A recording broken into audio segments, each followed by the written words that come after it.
Hello, I'm David Mandy, President of O&M Partners in New York. I want to welcome everyone to the Lumina Gold Corp's Town Hall webinar. Lumina Gold Corp trades on the TSX Venture under the symbol LUM, and they also have an OTC listing here in the States, which is LMGDF. For those of you who are new to these broadcasts, O&M, kind of reason for being is linking the investment public and public companies. In past times, these groups have kind of passed each other like ships in the night. Our digital roadmap has enabled us to keep up with the changes of investor demographics and how to receive information. We want this broadcast to answer all of your questions. Questions will be easily answered by going to the question portal, go to webinar, or you can email us. For any questions remain unanswered, we'll follow up in a timely manner after the call. Those who dialed in with your phone, the only way that you can hear our pre-recorded introductory presentation by Ross Beaty is on your computer speakers. If that's not possible, you'll be able to hear the main presentation after 5 minutes, so please stay tuned. Before we turn to our host today, I'd like to introduce special guest Ross Beaty. He's the director and chairman of Pan American Silver.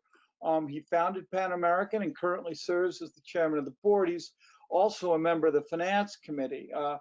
Mr. Beaty's trained as a geologist, and he's a resource entrepreneur with over 45 years of experience in the international minerals and renewable energy industries. He's quite well known and highly respected. He's internationally recognized as a leader in both renewable and non-renewable resource development, having founded and divested several companies. In addition to Pan American Silver, Ross is also the chairman of Equinox Gold Corp, which is a mid-tier gold producer. Ross is also a well-known environmental philanthropist. Primarily through the Skitka Foundation, he serves on the advisory board of Nature Trust of BC. He's a patron of Beatty Biodiversity Center at the University of British Columbia. He's the director of the Pacific Salmon Foundation and also the BC Parks Foundation. So without further ado, it's a real pleasure to turn the call over to Ross.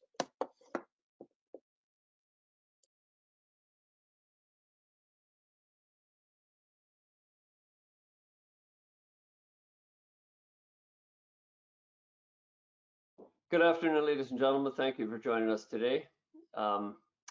I'm just going to briefly introduce the company and tell you a little bit about my own views on things like gold and Ecuador.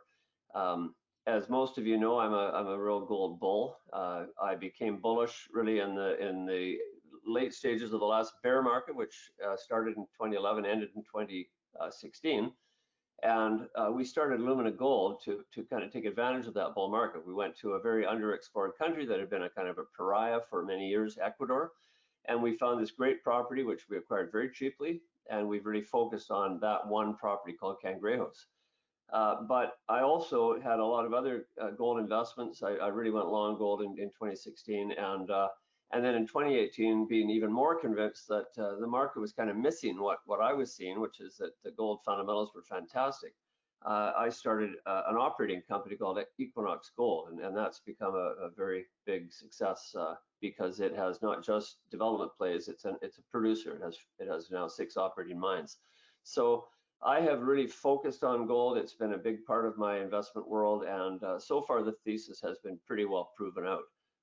And I was bullish on gold for many reasons.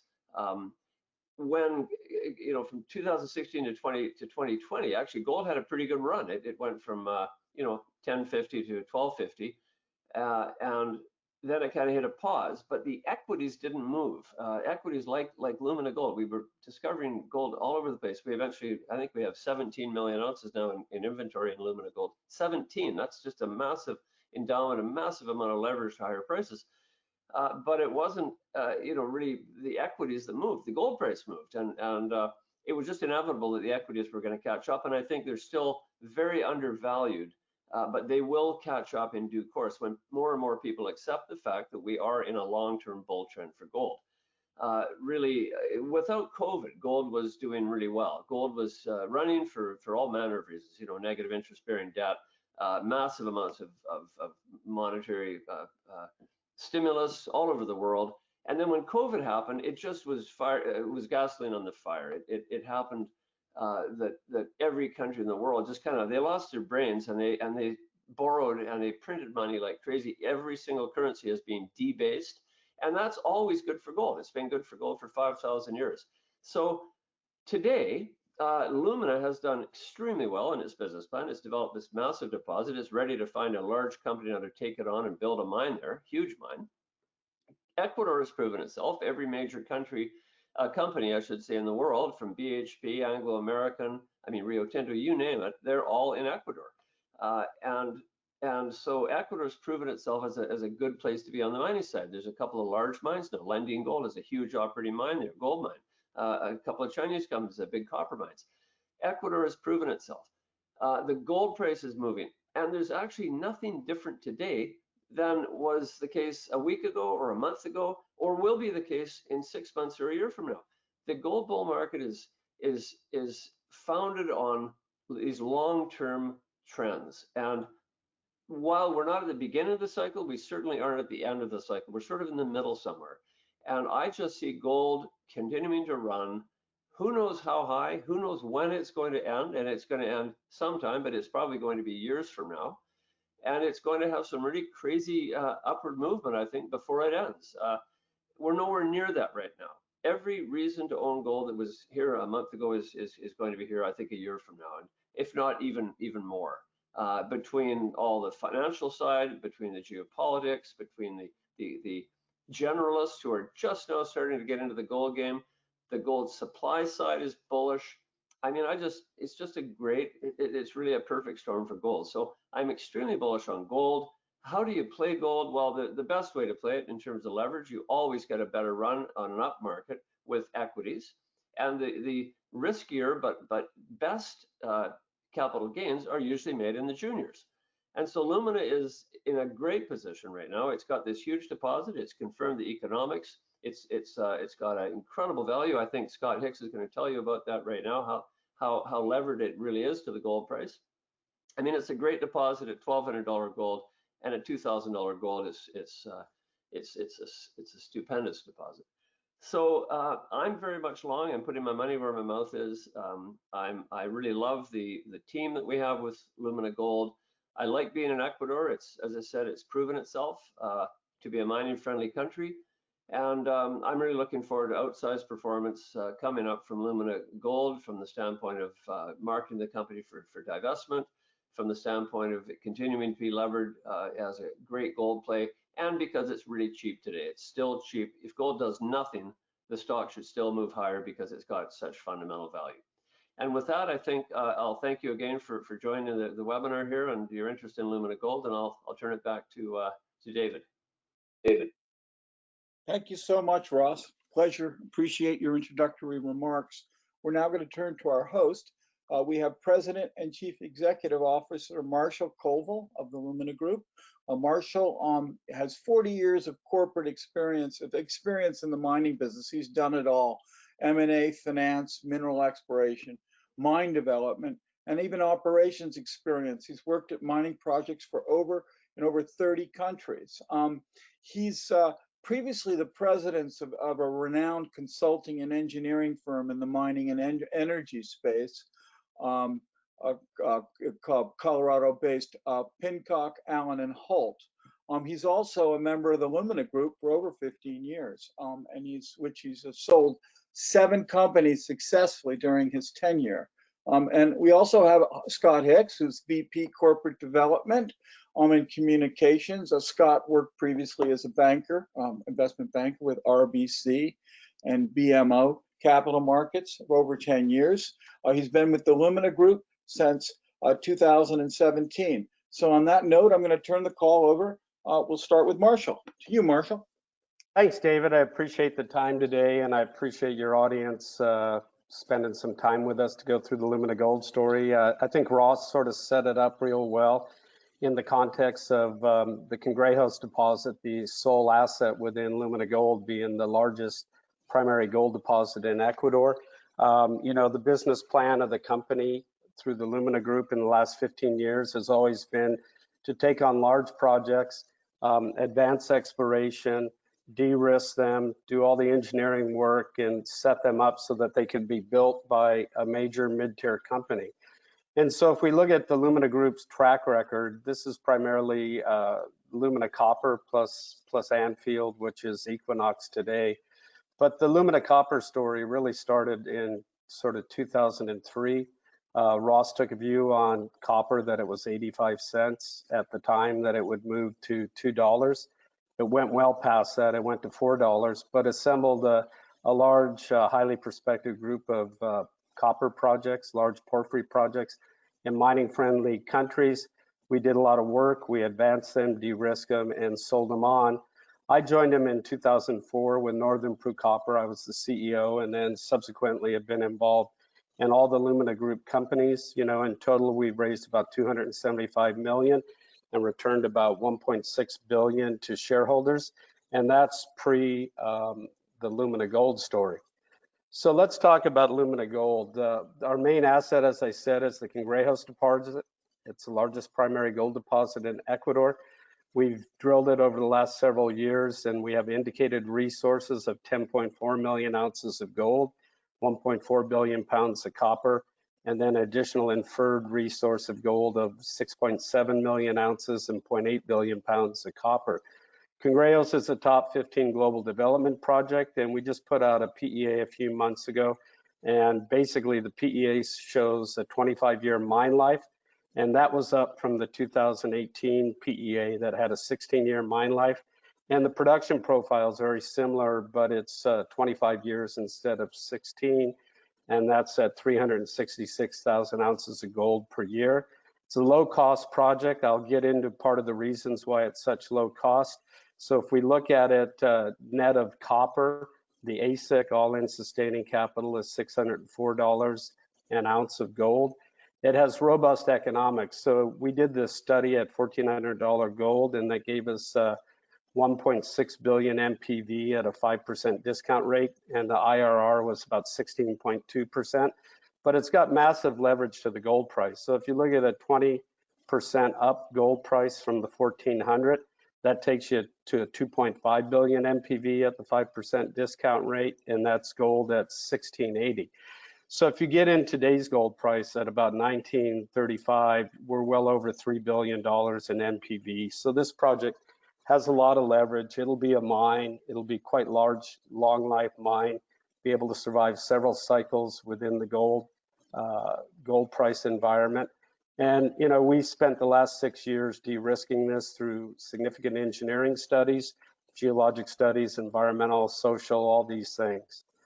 So the reason to buy Lumina, and in my view, this slide tells the whole story, right? So if we look at the gold price here in 2017, it was 1,200. Today, you know, we're up to 1938, roughly 35. But we've grown our resource fourfold since then, since the first resource of 4 million ounces that we put out in 2017. And during that same time period, while we've quadrupled our resource, the gold price has gone up 62%, and our share price has only gone up 55%, and that includes the financings that we've done along the way. So there's a big disconnect, which in my view is an opportunity. Our share price has moved up a bit in the last several months, but it's still got a lot of runway, and it's still a great value to the gold price. So if we look at the company, there's 332 million shares issued and outstanding, 350 fully diluted. We don't do warrants in our financings. We basically have options to employees. The market cap's about 339 million. We have about 1.9 million cash as of the end of June. Trading range has been between 46 and $1.19. We have analyst coverage by three groups, Haywood having a buy rating at $2. Ross, who you just heard from, has 19.8% of the company. We have an Ecuadorian entrepreneurial group that has about 18.6% of the company. The board and management has about 10%, and Route 1, a diversified fund out of San Francisco, has about 6.3%. You can see our price chart for the last year. We're starting to see some upward movement along with gold, but we believe there's still a lot of runway. So Ecuador has really come a long way. Ross sort of summed it up when he said that it's a mining country now. It's moving that way.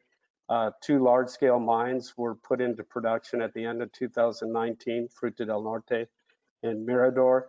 These were both billion-dollar sort of projects that kind of showed that you could permit, you could finance, you could construct, and you could put into production large-scale mines. Ecuador, back when we entered the country in 2013, had a very punitive fiscal regime and regulatory regime. And basically, fast forward to today, they had things like windfall profit tax, which they've now eliminated. They lowered the royalty ranges. They've eliminated or they've made VAT tax refundable. So Ecuador's come a long way, so they're competitive with Chile and Peru and other mining countries in the region. And that's attracted some large-scale players. We have another company that we spun out of Lumina Gold, LUMINA'S Resources. In that company, we have JVs with BHP, with Anglo American. And you can kind of see some of the other players that are in the country in a big way: Newcrest, Franco-Nevada, Fortescue, Wheaton, Southern Copper, Codelco, etc. So what we have in Ecuador is an emerging exploration jurisdiction with some of the best prospective geology in the world. So we're really comfortable with where we're at, where Ecuador is headed. They have a presidential election coming up in February of next year, and we believe the 2 primary parties that have candidates are both going to continue to back mining. It's a dollarized economy, so mining is critical to the future of the country. So let's talk a little bit about Cangrejos. There was a lot of work done between 1999 and recently, some 60,000 meters of drilling. Newmont did the original drilling there, and then there was a joint venture with O&M Mining, our predecessor company that we acquired in 2014. And the current management team's drilled about 50,000 meters, completed metallurgical work that was first started by Newmont, but greatly expanded by the Lumina team. Basically pretty close to pre-feasibility study on the metallurgy. We completed a PEA just on the Cangrejos deposit itself in 2018. We updated a resource in November 2019, and it included a satellite deposit, the BESTIA deposit. So we elected to update in June this year the PEA to include both BESTIA and Cangrejos. BESTIA wasn't quite drilled to indicated resource, so rather than go straight to a pre-feas, we wanted to understand the implications of BESTIA and a broader project design. The project has power, national grid to this site. We're about 40 kilometers from the Port of Bolivar. We have paved roads within 8 kilometers of the camp, ample water for the project. Initially, it'll be 40,000 tons per day, expanding to 80,000 tons. Plenty of water in the area for that. It's a relatively low elevation in the Andes, 1,300 meters above sea level at the highest point, and no communities on the project area itself. The closest communities are about 7 kilometers away. Very good relations with the communities, very much interactive on a daily basis with the community. So what we get a lot of questions about Cangrejos, does it have scale? Yeah, it has scale. It's the 37th largest primary gold asset in the world by resource size. And it's the 14th largest undeveloped primary gold deposit by annual production capacity. This is projects that have a capacity over 250,000 ounces a year. What about the grade? So the measured and indicated grade at Cangrejos is 0.73 grams per ton gold equivalent. If you look at it from a copper size scale, this is a really large project. It's not your traditional gold mining project that are sort of 10 to 15,000 tons per day. It's quite a bit bigger, so it's akin to a porphyry copper deposit. So if you look at very large milling projects with lower grades that have been built in the copper space recently, you've got Cobre de Panama, Mount Milligan, Red Chris, and all these projects have about the same copper equivalent grade as Cangrejos. The CapEx, it's $1 billion initial capital to build 40,000 ton per day. As I mentioned earlier, Fruta and Mirador were both similar sort of size projects that were built and completed and commissioned at the end last quarter of 2019. And then, how advanced is the project? So the main Cangrejos deposit has been advanced pretty close to PFS in most categories. The Gran Bestia satellite deposit is at PEA level. We just done initial metallurgy. About half the resources indicated. The other half is inferred. It's open in several directions. So Gran Bestia still has scale to it. But we completed updated PEA so we could evaluate both deposits in a combined development plan. And I'll kind of walk you through some of this in a minute. So the average grade, if you look at the base case, 0.3 grams per ton gold equivalent, there's about 570 million tons for 10.4 million ounces in indicated. And then in inferred, there's about 6.7 million ounces in indicated and about 500 million tons inferred, 500 million tons of inferred. But one of the things you can see is if you raise the cutoff grade from the 0.3 up to 0.6, you don't lose that much gold. So the thing isn't that sensitive to gold as far as cutoff grade goes. It's fairly homogeneous deposit. So let's take a look at the Cangrejos pit, which is over here on the right. And then here's the satellite deposit, Gran Bestia, about 1 kilometer away. You can see Cangrejos is open at depth and to the southwest, whereas Gran Bestia is open to the north and to the northwest. And we quit drilling on this ridge here, but there's no reason to believe the deposit doesn't continue over to the other side. So right now we're in the process of understanding fully the work for the next phase of work. If the board were to elect to go to a pre-feasibility study, we're continuing permitting and we're evaluating sort of next steps. So here's where the resource really evolved for us. If you look at this November 2017 pit, that was the first PEA pit. Subsequently, this is the November 2019 pit outline. And you can see Gran Bestia to the left. This was the last hole that was drilled, this vertical hole. We know the breccias and the mineralization continue this direction. But at this point now, with the scale of the project being 17 million ounces, 25-year mine life, we really understand the infrastructure needs and the scale of the project, and there is some continued upside. But now we've scoped it and we've looked at the preliminary economic assessment, which I went through earlier, real positive at $1,400 gold, 1.6 billion NPV, and a lot of leverage to higher gold price environment. This just looks at some of the exploration potential that's still out there. Here's Cangrejos deposit, Gran Bestia, geophysics anomaly here, and then the green is the outline of the surface soils. So there's other potential target areas here, El Capitan, Cacique, Pan de Azúcar. All these areas still have blue sky sort of exploration potential. So if we look at the PEA to start with, it's a initial 40,000 ton per day project, roughly $1 billion US dollars, with the VAT refundable once you go into production.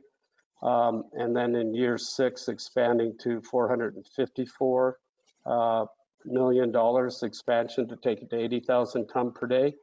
And you can see the production profile in the first 5 years, 267,000 ounces, then jumping up to almost 400 for a life of mine average of 366.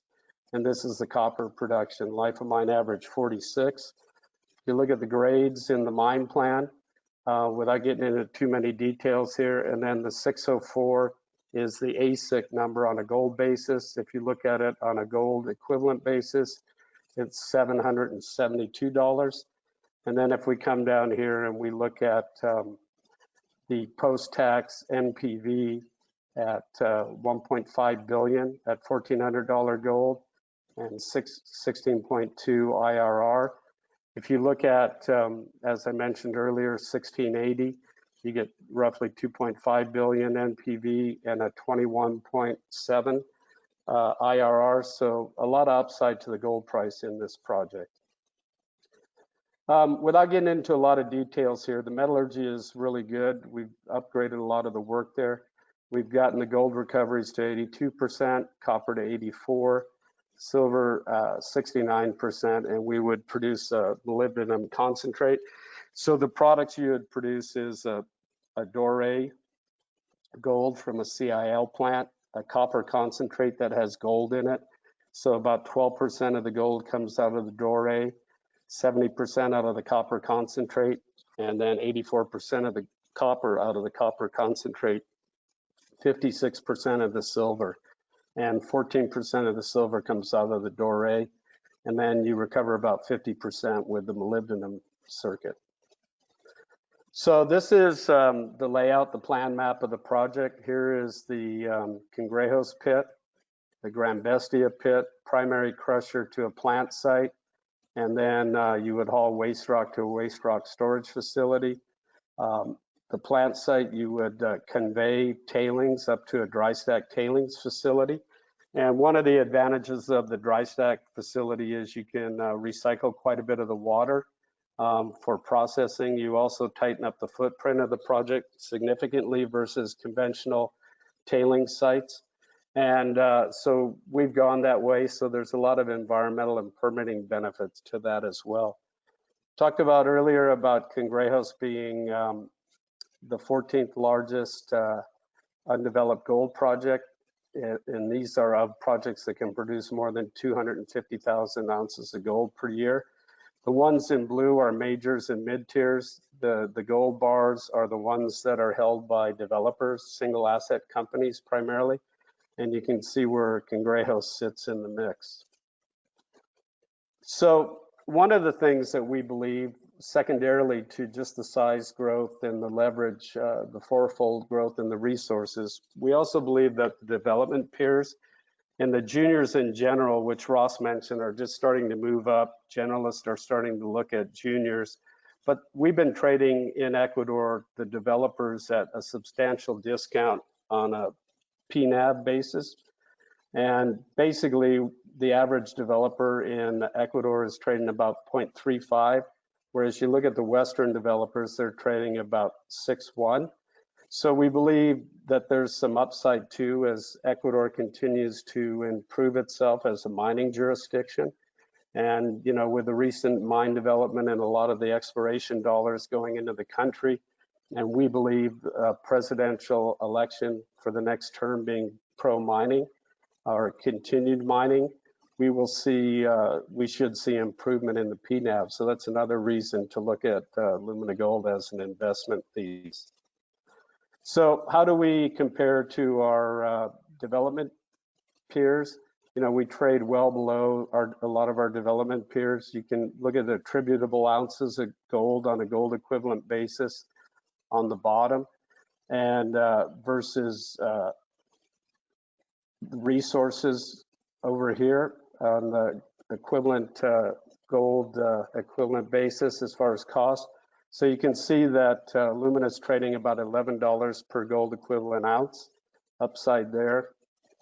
And then Lumina's corporate social responsibility, we're really focused on this with local communities. COVID, we've been continue to be able to operate in the area, but we strengthened our relationship with our communities. The government doesn't have that much in the way of health facilities in the area. They've turned to us to assist. And we have a lot of ongoing programs with the environment, education, entrepreneurship, health. So it's a cornerstone to the group's work that we're doing in Ecuador. So some more community pictures. This is a project that we have with the community where we built greenhouses and teaching them how to grow a lot of sustainable vegetables, not only for their own community need, but also for sale. And you can see a lot of the elders in the community are the ones that are involved in managing this project along with our people. So a lot of good projects with the community. So in summary, you know, since 2018 PEA, we showed a large-scale profitable project at $1,300 gold. We completed another 40,000 meters of drilling. We doubled the size of the gold resource at the project one more time, you know, up to the 17 million ounces. We've improved the metallurgy. from 2018 PEA assumptions. We have enhanced quite a bit of the engineering. A lot of the project engineering, as I mentioned earlier, is to PFS level, and we released the updated economic study. And really, this is the crux of it here. The new 2020 study demonstrated improved economics, a long life, 25 years at $1,400 gold, this 1.6 billion NPV US. So, you know, we've got a team that has the ability to finance, to manage, to explore, monetize and de-risk and monetize large-scale assets like the Cangrejos project. So, David, that's the quick presentation here. Thank you, Marshall. Shall we go to Q&A, or do we want to turn to Scott? Scott, do you have anything to add that I may have overlooked here? No, let's go to Q&A. That's great. Thanks, David. Great, Scott. We'll start with Donald Lum. Donald, questions today for management? He's unmuted, I think. Yep, yeah, you are. Hi, Donald. Hello. Good afternoon, sir. Thank you, O&M Partners, for hosting, and thank you, Mr. Koval, for taking my call today. Wish you safety during this pandemic. My question is, with the Constitutional Court denial on the referendum related to mining activities in Azuay and successful debt restructuring with the IMF, what are management's new political concerns at the moment? Well, I think, you know, the Constitutional Court, I'll take these in two pieces here. The Constitutional Court basically has said that a party that puts forth a referendum cannot, say at a local level, cannot override a constitutional guarantee within the Constitution. So mining is a right within the Constitution. And so Yaku Perez, who has put forth 4 referendums in Ushuaia province, and I want to point out that we're not in Ushuaia province, we're in El Oro, so this is a different area where a lot of the focus has been.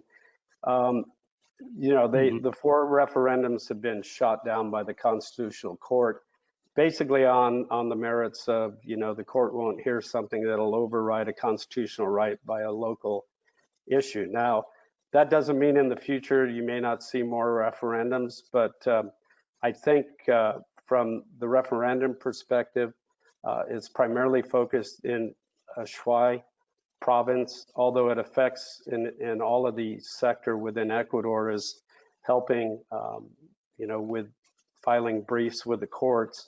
We don't see this as spreading broadly across the country at this stage, and don't believe it will. So Scott, do you want to comment on the IMF restructure of the debt, of the $6 billion financing?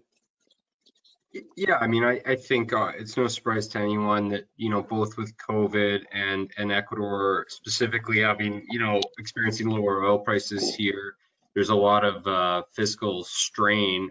So, you know, I think what they were able to do to extend the maturities, reduce the principal, and reduce the interest rate are going to add, you know, stability to the country going forward, and we view it, you know, just as a massive positive that they were able to negotiate such favorable terms. So no, we think that bodes well.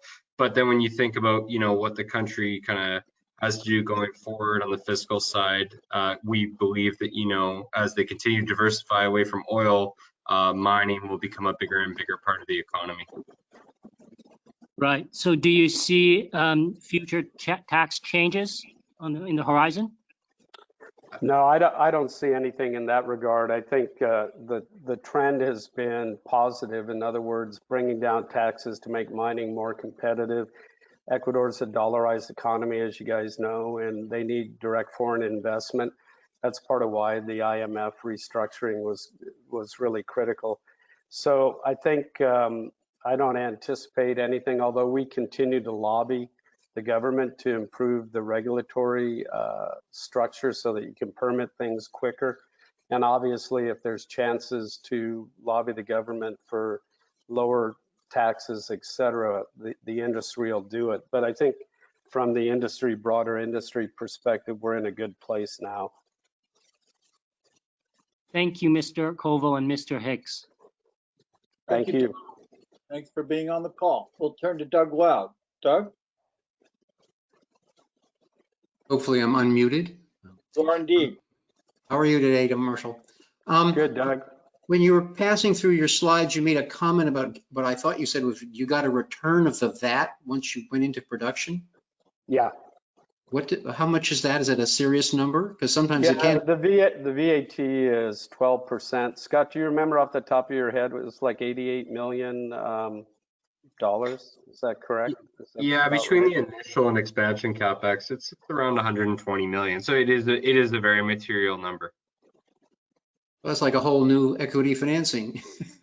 Yeah, coming you back. have to basically go and start to export products before it comes back. And back to the previous question, as far as tax changes, you know, one of the things that the industry would continue to lobby for is return of the VAT earlier.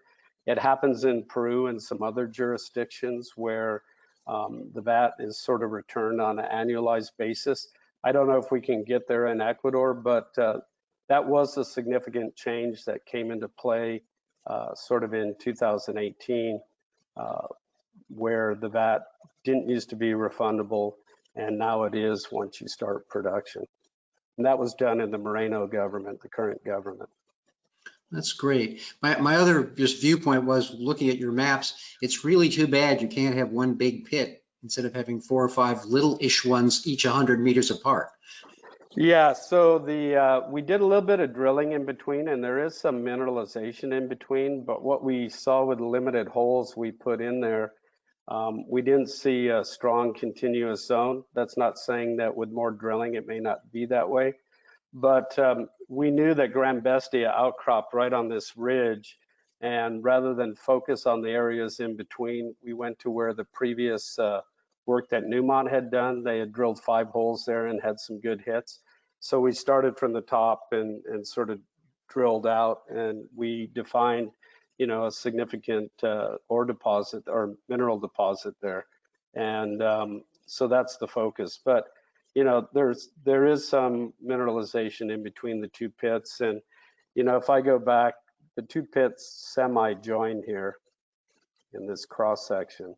You can kind of see, you can see the ridge right here, but what you're talking about is, you know, something like this, right? Yeah. So, yeah. I'm just being hopeful. Yeah. Well, you can kind of see in this section too, hole number 39, 32, there are some intercepts here that they're just not as strong and continuous in the few holes that we have as Cangrejos or Gran Bestia. Right. So, just me being hopeful. You already have a lot of ounces. do we have enough for you yet? Yeah, oh yeah. Okay. Thank you very much. Thanks, Doug. Thanks, Doug. Always a pleasure. Michael Potter, we'll turn next to Michael. Good to have you on the call, Michael. You have questions today? Okay, yeah, thanks for the presentation, Marshall. It's a great deposit, and you're sort of virtually sitting on the ocean there. I mean, if you're going to need to build a big mine in Ecuador, you couldn't really get to a much better place. Exactly.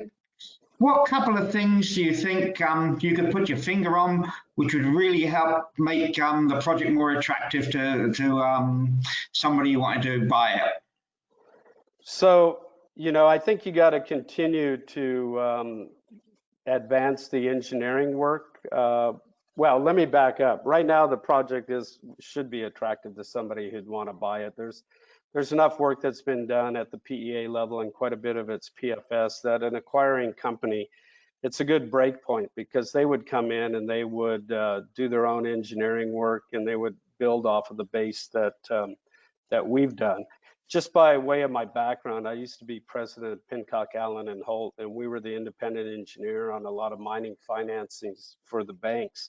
And, you know, we try to do this work to assume that somebody would have to build the mine, and they would have to use this work as a basis for financing. So we're at this good break point. But the second part of your question is, there's further optimization that can be had of the project, which would also enhance the economics. And we believe it's likely that there'll be an acquirer prior to the need to have to go through another study, detailed study. And the areas for improvement are, you can continue to improve the metallurgy.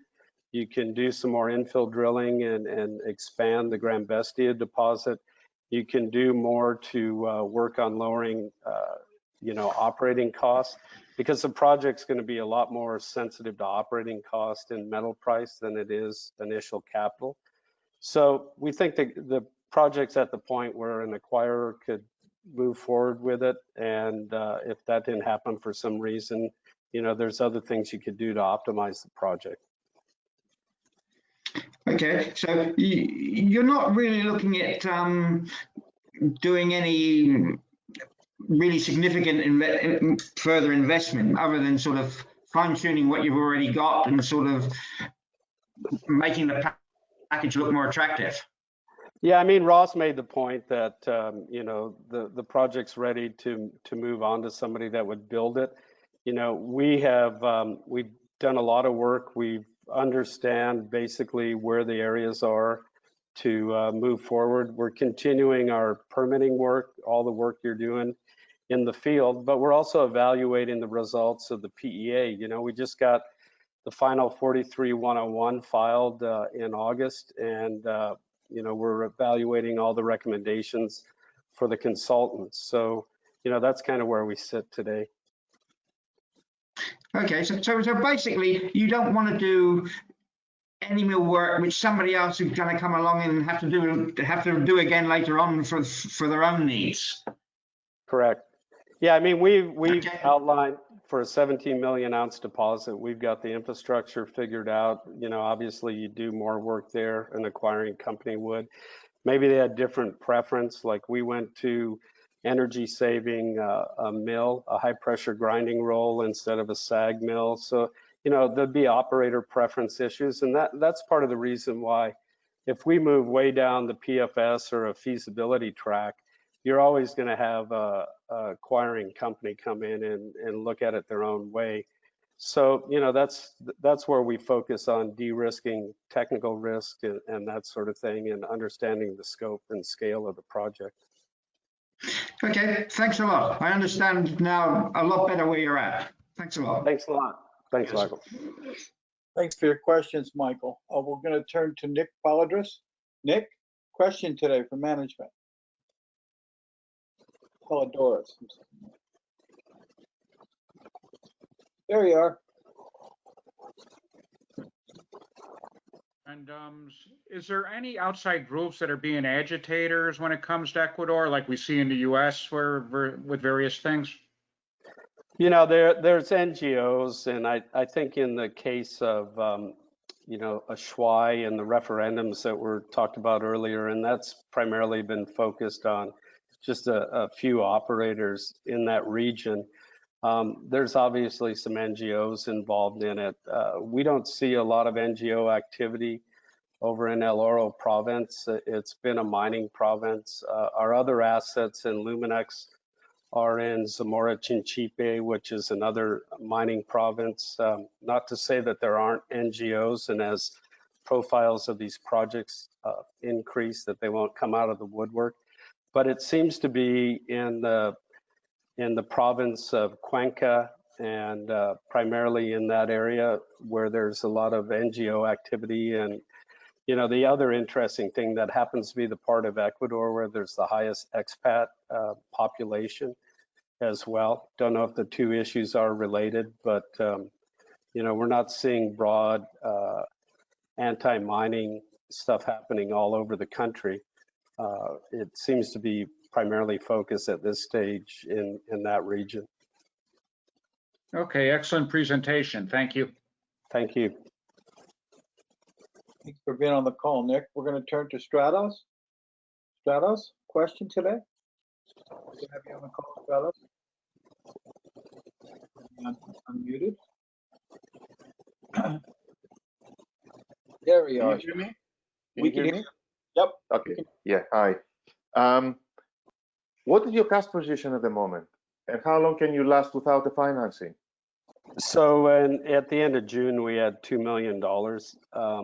We've got the ability, depending on sort of where we head with the company. One thing I didn't answer earlier is we weren't entertaining any inbound interest on the company until we really understood the nature of this BESTIA deposit and what it meant overall to a project.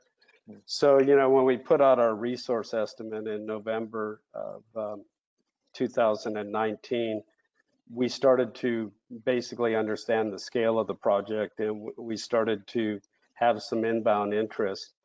And basically, if we elect to move forward with a further work program, we would have to do some sort of financing at some point. We have the ability with strong shareholder support and management ownership that we could, rather than do a dilutive equity financing, we could do some bridge financing if we felt we were moving towards an exit or to the next stage of project.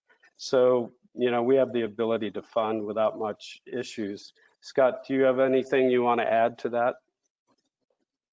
I guess since the end of June there, we've also had about $600,000 come in the door with just management and board, exercising options that were going to expire in the next 12 months. So, just kind of further continued support and management over and above even the, what we had showed there until June. Yeah, that's a good point. Yeah. Okay. As you're looking for another big company to build a project, are you looking? What would be ideal for you? Are you looking for an outright sale, or ideally you would like to keep a proportion of the project, let's say 20–30%? And yeah. Another question with this: do you fear a hostile bid? Because I can see from your shareholding, let's say insiders hold around less than 50%, and also there is a lack of institutional investors.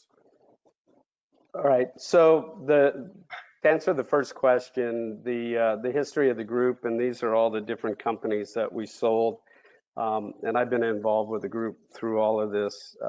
We've always exited 100%. So that would be the strategy and the business plan going forward. The second one, Scott, on a hostile, you want to take that one?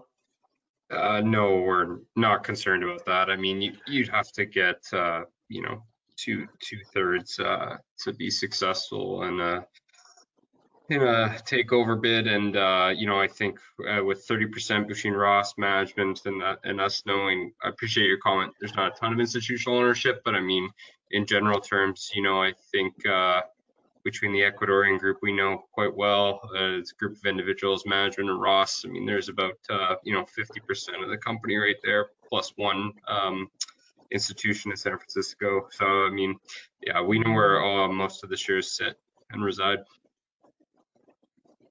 Right. Okay. For example, would it be satisfactory for you a 50% premium to the current share price? Scott, I'll let you do that since you're the banker in the group.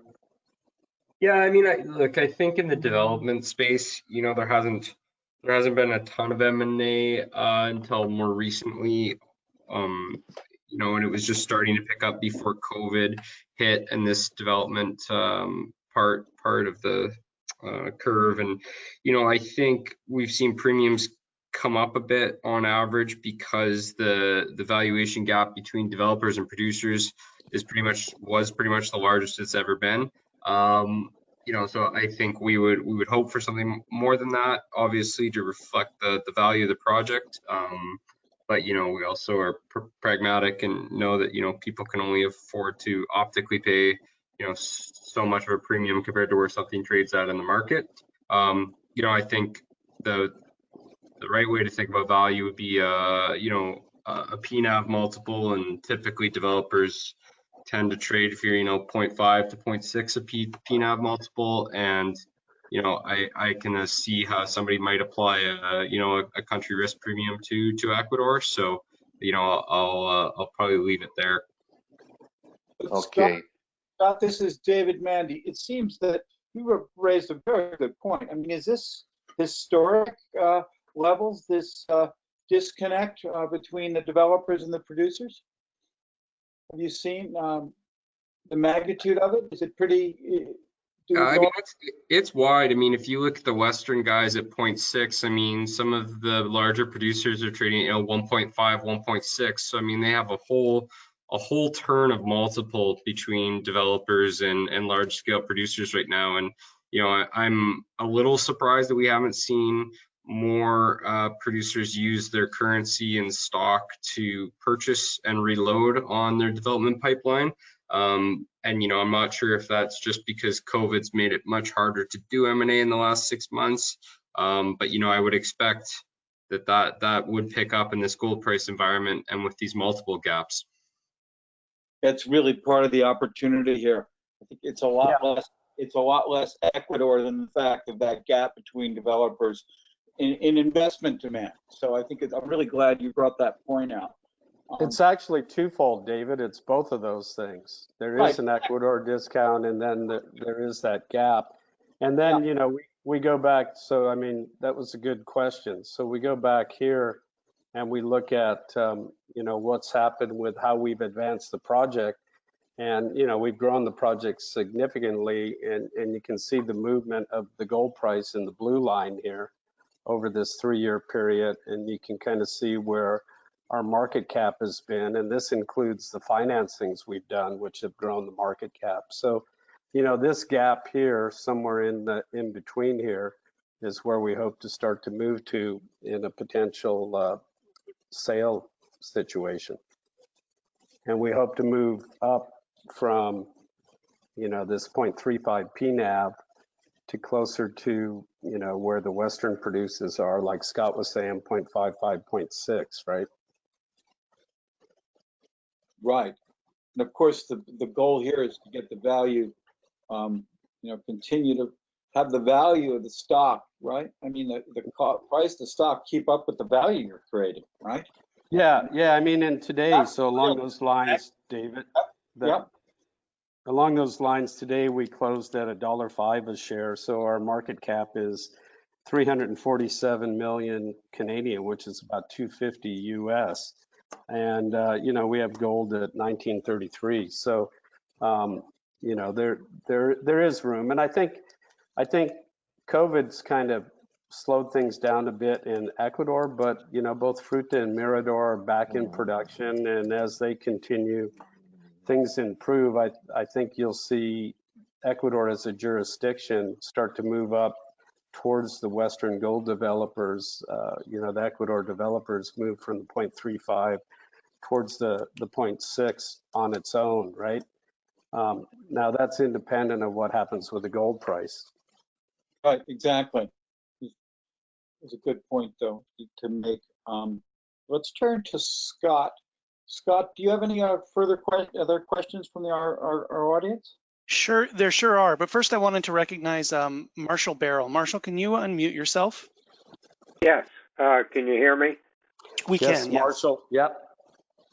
Hi, Marshall. It's always good to listen to you and speak with you.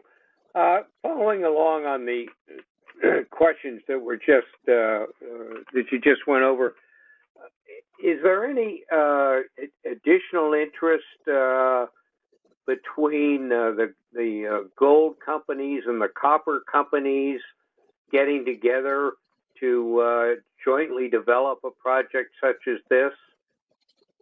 Yeah, I think that synergy would work. To give you an idea of the scale of this, so at 50 million pounds of copper produced a year, roughly, that's sort of the scale of Ero Copper in Brazil. It's the company that I've invested in, and an associate that used to be part of the group is running it, a guy named Dave Strang. But their market cap, Scott, do you know off the top of your head? It's over $1 billion. It's somewhere around 1.2 billion, just as a copper producer at that level. Yeah, absolutely. And obviously, great cost profile they have and exploration. But yeah, I mean, that's their production level for sure. So, and I mean, I think at our project, the interesting element with the copper is that we have particularly clean concentrate. So there's a lot of potential interest for that type of material for blending and use in smelters. And what's the revenue mix between gold and copper? So 80% gold, ahead, 20%. Yeah, 80% gold, 20% copper. And does that stay pretty steady as the price of the two metals changes? I mean, it changes, relatively proportionately. I mean, I think, it was pretty consistent between the two studies. The last study, I think we used $1,300 gold and $325 copper, and in this study is $1,400 and $3 copper. So I think it's been similar levels, but yeah, I mean it would change as you'd expect, kind of depending on the percentage change in the metal prices. I mean the 80. Yeah, I think along those. Go ahead, Marshall. Sorry, go ahead.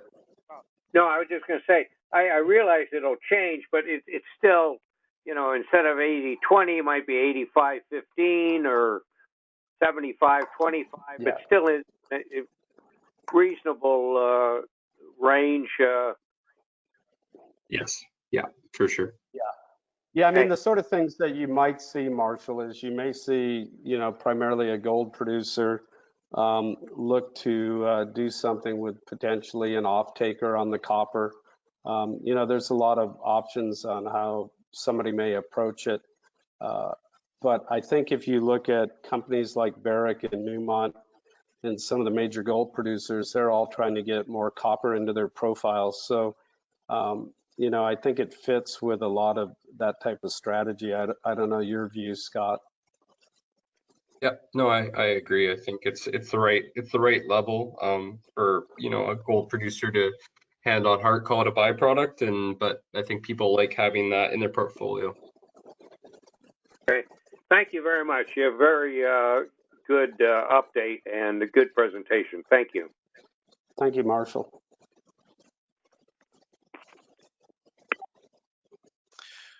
Yeah, David. So I do also have, let's see, George Petker on the line who wants to ask a question. George, if you could unmute yourself by pressing that little microphone icon. Otherwise, I can read your question aloud.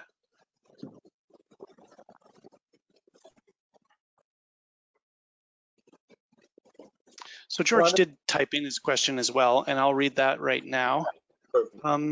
Question is, how does the deposit compare to the Conga deposit of Newmont in Peru that got shut down due to social licensing issues and road blockages?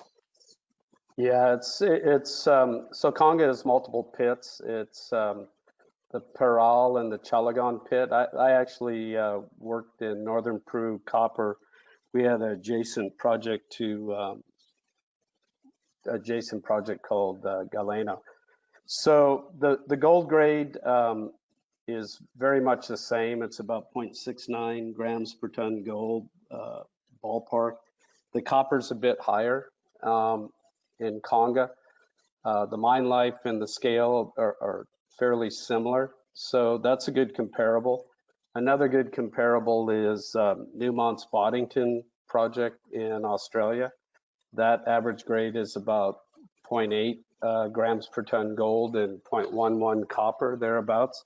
So there are comparable projects out there with the gold copper mix and the type of lower grades, larger scale sort of projects that are economic based on efficiency and on on metal price, higher metal price environment. Boddington is putting off a lot of money at very similar grades to what we would be looking at, particularly in our first 5 years of mining. Thank you. We have one more question or two. Yeah, we have just time for one more. We did get quite a few from the audience, so if we don't have time to read them all today, we will certainly get them to management, and management will get answers back to everybody.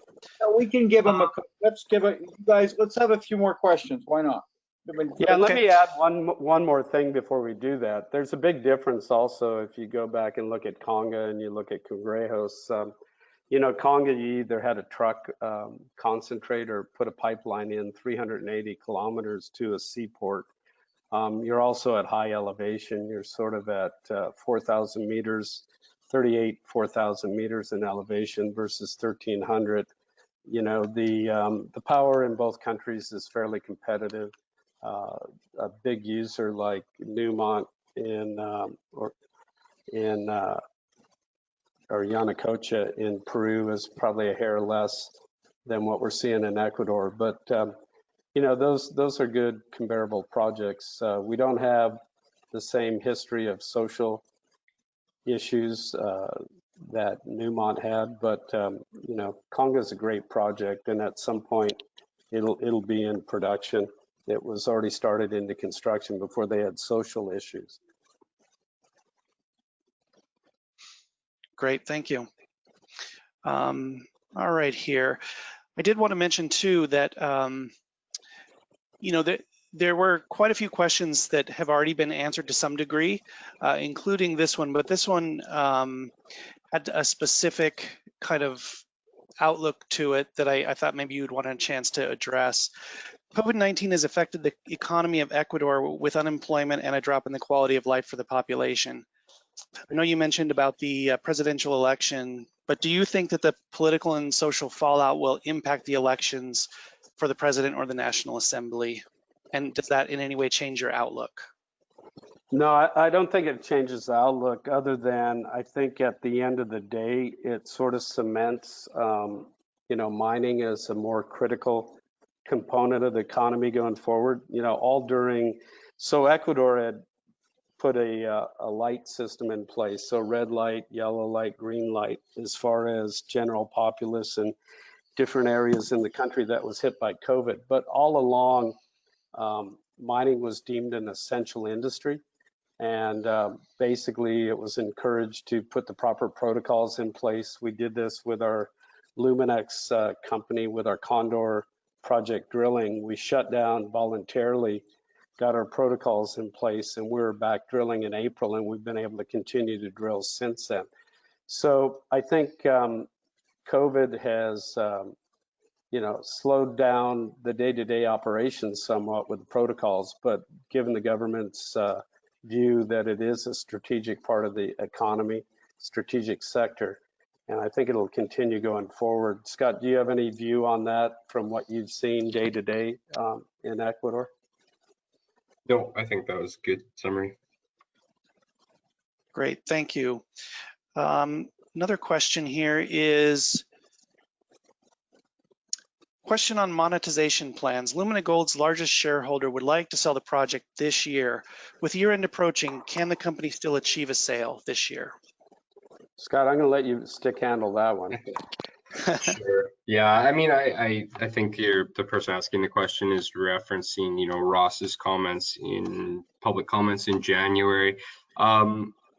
It's certainly still something that's possible. I don't think Ross anticipated a global pandemic this year, which would kind of put a kibosh on most international travel.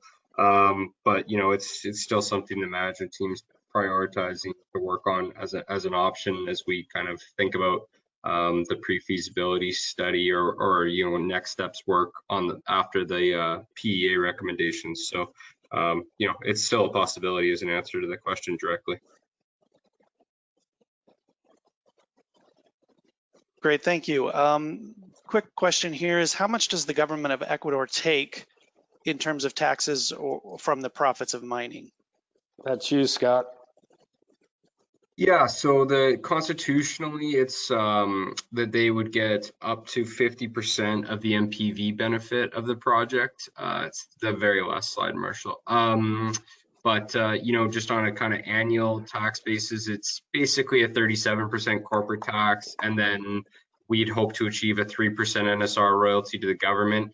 So when you kind of add up those taxes and royalties over the life of mine versus your capital outlays, that in the PEA study at $1,400 gold was above the 50% threshold to the government on an NPV basis. So You know, that's how you think about the taxes. Now, if the price of gold really ran away, for example, into, you know, basically the level we're at now, then you get what's called a sovereign adjustment that comes in later in the mine life to kind of keep the government at that 50% level. So it's an artificial catch-up tax payment to keep them at that 50% level, but that wouldn't come until all your capital had been recouped and much later in the mine life. So it's a backwards-looking test on NPV is how it works. But happy to follow up more if that wasn't clear there. All right, thank you. And with that, I think I'll turn it back over to you, David, for your comments. Anybody who has any questions that weren't answered, always please send them to us. We'll get them to Lumina and get them answered. Thank you very much. Thank you, Scott. Thank you everyone for your questions. I'll turn it back to management.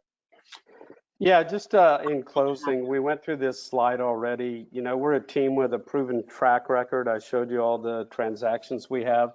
You know, the Anfield Gold transaction, I didn't talk much about that when we were on that slide, but Anfield got merged, a three-way merger into Equinox Gold. I'm also on the board of Equinox Gold with Ross. We have a management team that's got both a really strong technical and finance background. We have the ability to raise money. We've gone through this before. We've stayed really on point with our business plan to find large scale assets, do the work, exploration work, discovery, de-risk them, engineer them properly, and then exit. So, you know, hopefully we'll fulfill our business plan. You know, we have a really strong PEA that we put out in 2020. And, you know, the other aspect of the management team, you know, with Ross included is we have a high ownership, and, you know, we all participate in financings we've done along the way. So we're really highly motivated, and we're vested just like shareholders are in the company.